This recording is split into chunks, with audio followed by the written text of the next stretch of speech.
Nah, Bapak Ibu yang rahmatullah Allah, sekarang kita masuk kasus lain tentang online ini, yaitu hukum justip, yaitu justip singkatan dari jasa titip.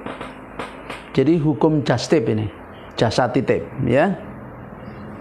Nah, dari penelusuran fakta yang ada, terdapat dua macam fakta justip, jasa titip. Ada dua macam fakta. Ya, justip ini, maka harus diperhatikan betul. Yang pertama, fakta pertama adalah justip tanpa transfer uang lebih dulu kepada pemberi jasa sebelum dia belanja barang. Jadi justip ini, jasa titip, ya. Pertama itu justip, ya. Fakta pertama, justip tanpa transfer uang lebih dulu kepada pemberi jasa sebelum dia belanja barang. Mekanismenya begini. Pemberi jasa titip memberi info berupa foto dan daftar harga di akun sosmed miliknya ketika dia mengunjungi toko atau mal tertentu. Jadi pemberi jasa titip itu memberi foto berupa memberi info berupa foto dan daftar harga di akun sosmed miliknya ketika dia mengunjungi toko atau mal tertentu. Dia jalan-jalan di mal, jalan-jalan di toko, kemudian ada barang, ada info, dia foto-foto, kemudian di di upload di sosmed di akun dia, kemudian dikasih harga. Nah, itu yang pertama, mekanismenya begitu. Kemudian kedua, customer yang berminat lalu meminta pemberi jasa untuk membeli barang-barang tertentu yang diinginkan customer menggunakan uang pemberi jasa. Menggunakan uang pemberi jasa, ya. Nah, yang ketiga, customer kemudian mentransfer uang kepada pemberi jasa untuk membayar harga barang, kemudian ongkos jasa titip dan ongkos kirim.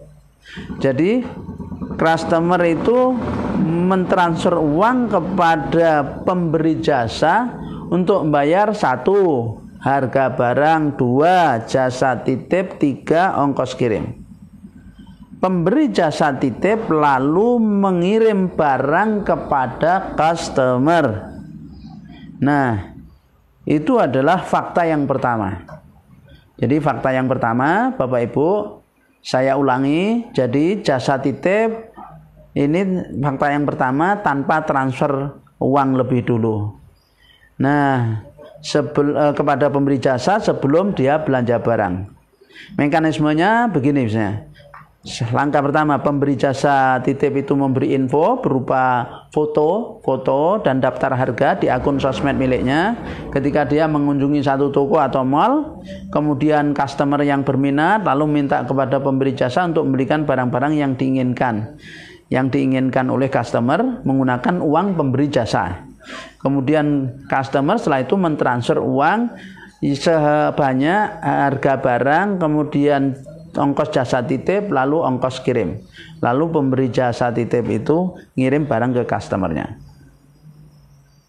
Fakta yang kedua, hukum justip ini, jasa titip yang kedua adalah yaitu justip dengan transfer uang lebih dulu dari customer kepada pemberi jasa sebelum dia belanja barang. Jadi transfer dulu. Nah, mekanismenya pemberi jasa titip memberi info berupa foto dan daftar harga di akun sosmed miliknya ketika dia mengunjungi toko atau mal tertentu. Kemudian customer yang berminat lalu mentransfer uang untuk membeli barang termasuk uang jasa yang diminta dan juga ongkos kirim. Nah, lalu pemberi jasa titip pemberi justip ini lalu membeli barang yang diinginkan oleh customer menggunakan uangnya customer. Lalu pemberi jasa titip itu mengirim barang tersebut kepada customer. Nah, itu adalah fakta dari justip, jasa titip, ya. Fakta jasa titip, Bapak Ibu, ya, fakta dari jasa titip. Nah, sekarang kita lihat ada dua fakta itu. Hukum syara untuk fakta pertama, yaitu haram hukumnya justip untuk fakta pertama, yaitu justip tanpa transfer uang lebih dulu kepada pemberi jasa sebelum dia belanja barang.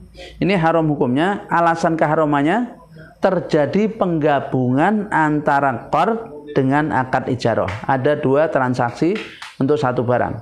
Yaitu apa? Terjadi penggabungan akad qard, akad pinjaman dengan akad ijarah. Akad pinjaman dengan akad ijarah. Yaitu akad pinjaman adalah tadi si pemberi jasa titip itu memberi pinjaman kepada customer. Akad ijarah itu sekaligus di dalamnya minta upah. Ada upah. Ya, aspek upahnya tadi. Karena ngirim transfer itu dia bukan hanya yang dipinjamkan tapi berikut upahnya, ijarahnya dan juga ongkirnya.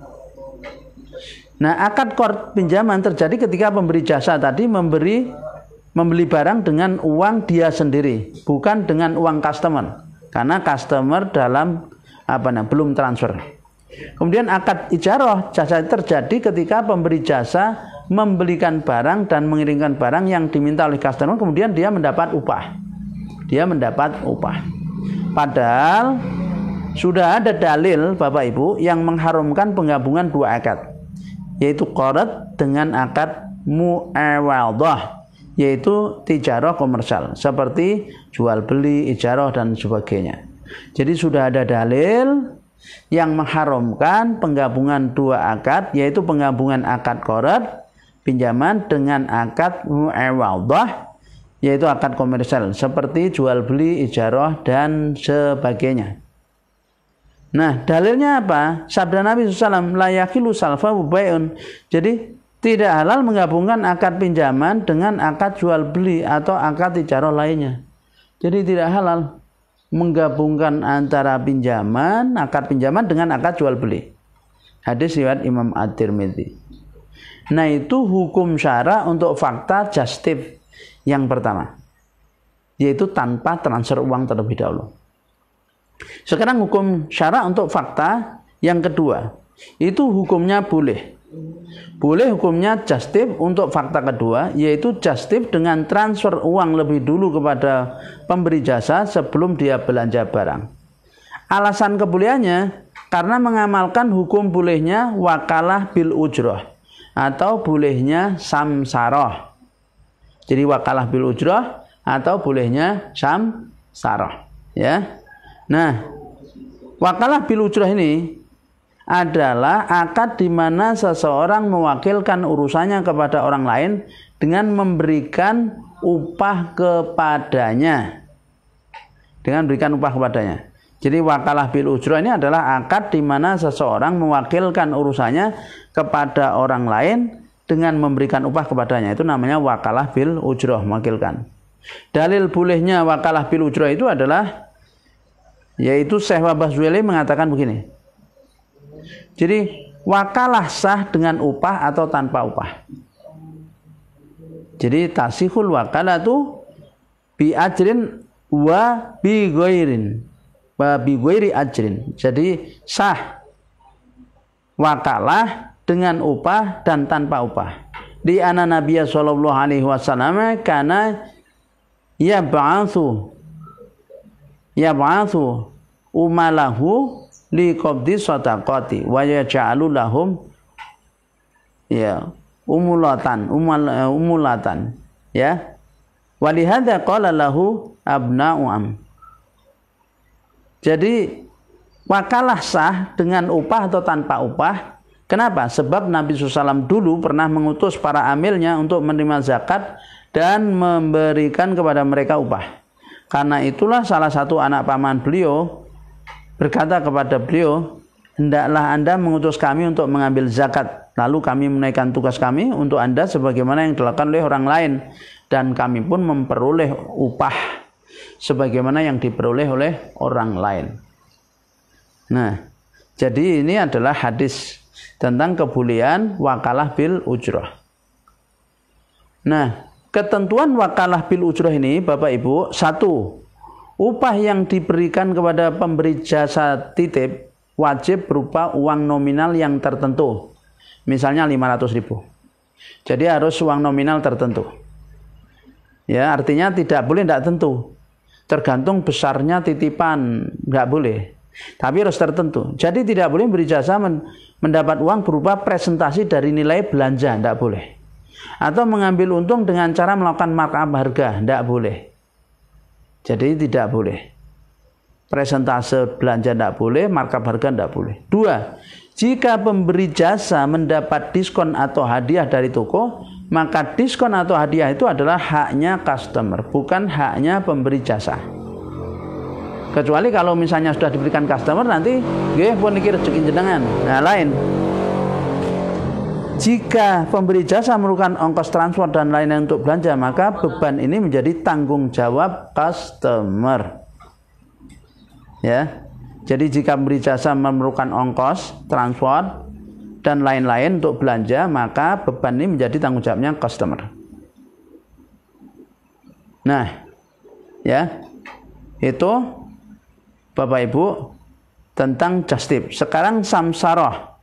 Kalau itu samsaroh. Ini samsaroh adalah akad di mana seseorang penjual atau pembeli, seseorang penjual atau pembeli meminta kepada perantara yaitu simsar untuk melakukan pembelian atau penjualan dengan memberi upah kepada perantara. Ini orang yang just tip itu juga bisa berlaku sebagai simsar. Sebagai apa? Makelar atau jasa. Dalil bolehnya samsaroh itu adalah, jadi samsaroh itu adalah akad di mana seorang penjual atau pembeli meminta kepada perantara, kepada simsar untuk melakukan pembelian atau penjualan dengan memberi upah tertentu kepada perantara itu, makelar. Nah, dalil bolehnya samsaroh itu adalah hadis Rasulullah SAW yang beliau mentakrir, yakni mendiamkan, mengakui kepada para simsar di pasar Madinah. Di pasar Madinah. Nah, ketentuan justif dengan akad samsaroh ini, dengan akad makelar, itu adalah secara umum sama dengan akad wakalah bil ujrah. Hanya saja dalam akad samsaroh, penetapan upah bagi pemberi jasa boleh berupa presentase dari harga barang. Jadi, bedanya akad samsaroh dengan akad wakil bil ujroh, wakalah bil ujroh. Kalau akad samsaroh itu adalah penetapan upah bagi pemberi jasa boleh dengan presentase. Kalau pada pada kasus yaitu jasa titip dengan wakalah bil ujroh tidak boleh dengan presentase, harus sesuai dengan besarnya, yaitu besaran nominal tertentu. Begitu Bapak Ibu yang dirahmati Allah.